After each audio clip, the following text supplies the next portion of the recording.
क्या हुआ जब 15 साल के बच्चे को याद आया अपना पुनर्जन्म। छाती पर थे चाकुओं के निशान। जानिए हकीकत क्या है।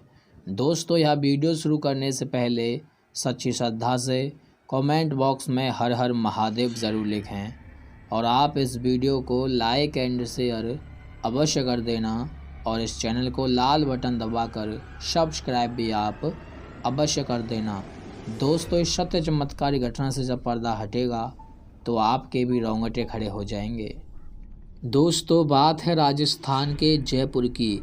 एक क्षत्रिय परिवार में पुत्र का जन्म हुआ जिसका नाम पंकज रखा गया। पंकज बचपन से ही सामान्य बच्चों की तरह बिल्कुल भी नहीं था। उसे धारदार और नुकीली चीज़ों से बड़ा ही डर लगता था।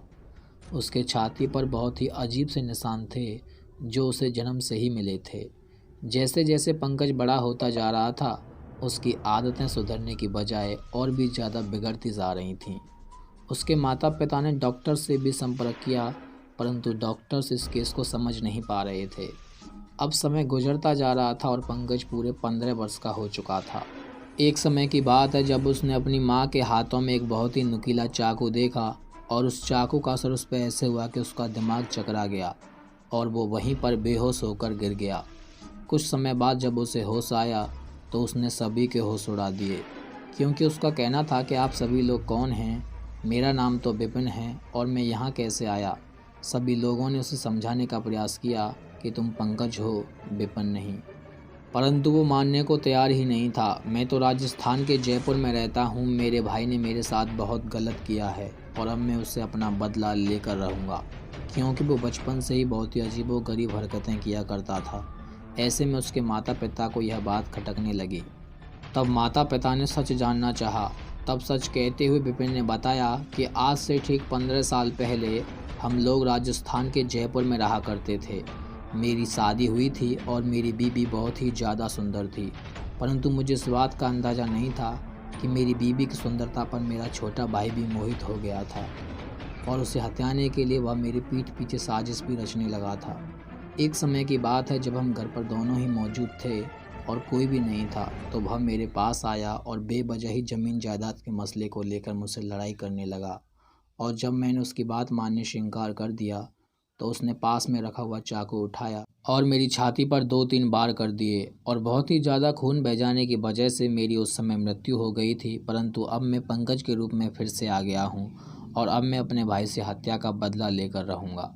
पंकज के माता पिता ने उसकी इस कहानी में थोड़ी दिलचस्पी दिखाई और सच की और पड़ताल करने के लिए वे लोग राजस्थान के जयपुर शहर पहुंचे। वहां पहुंचकर पंकज के रूप में जो विपिन था वो उन्हें बिना रास्ता बताए एकदम सही पते पर ले आया। ये बात भी बहुत चौंकाने वाली थी। जब उसने घर में एंट्री करी तो सामने का दृश्य देखकर उसके होश उड़ गए, क्योंकि उसके छोटे भाई ने उसकी ही बीवी से शादी कर ली थी। शायद उसके घर वालों को यह बात पता नहीं था कि उसने ही अपने बड़े भाई की हत्या की थी। उसके बाद पंकज के रूप में विपिन ने उन सभी परिवार वालों को बताया कि मैं विपिन हूँ और इस बच्चे के रूप में मेरा पुनर्जन्म हुआ है।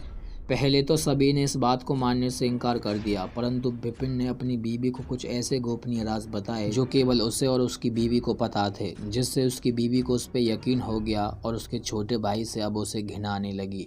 जिसके बाद उस स्थान पर तुरंत ही पुलिस को बुलाया गया, जहां पर विपिन के छोटे भाई को रिमांड में लिया गया।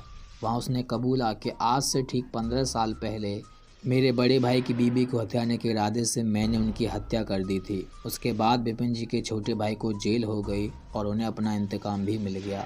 आज वो समय समय पर अपने पिछले जन्म की बीवी से मिलने आते हैं। तो दोस्तों, आप बताइए इस घटना को लेकर आपके क्या विचार हैं? क्या आप मानते हैं कि पुनर्जन्म होता है?